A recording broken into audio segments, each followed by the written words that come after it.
Tanong. Oo. Ano yung reaction mo na nag-trending talaga yung interview kay Tony Gonzaga, di ba? Alam mo, marami nagalit, pero marami namang natuwa.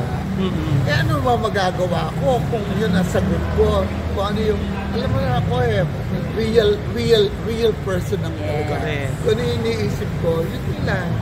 I mean, wala akong na-expect na magre-react ng ganun kasi nga, akala ko, they will understand me, they will respect my opinion.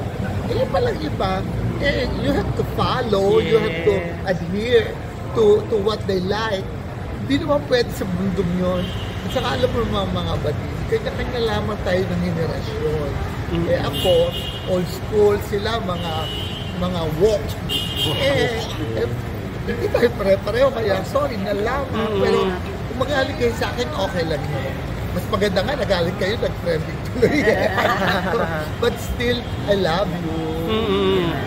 Pero ano yung message nyo sa mga LGBTQ members na nagalit sa inyo?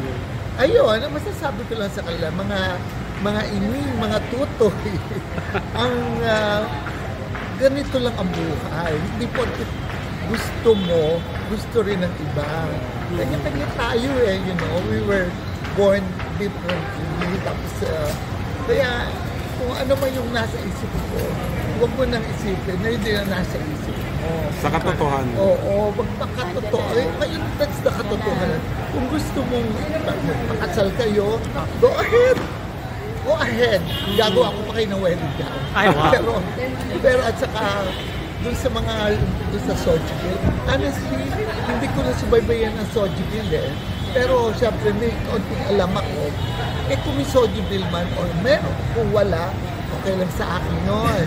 Kasi, nung araw, during my days, alam mo, day mo pa rin. 70 sa pangla ako. Ang hirap-hirap ng buhay ng mga bading noon. Lahat ng lahit, inaabot. Ngayon yun, napakaswerte na ninyo Lahat na kahit anong gawin sa kalye, kahit anong sabihin ninyo, okay lang, tanggap na ng tao yan. Hindi na kayo nahihirapan katulad ng pagkahirap sa amin ng araw. Kaya, go ahead kung ano yung gusto niyo. Pero ako, maligaya na ako sa nangyayari sa buhay ko. Kung umangat yung Sojibel, so be it. Kung hindi, okay lang. Walang samaan ng loob. Pero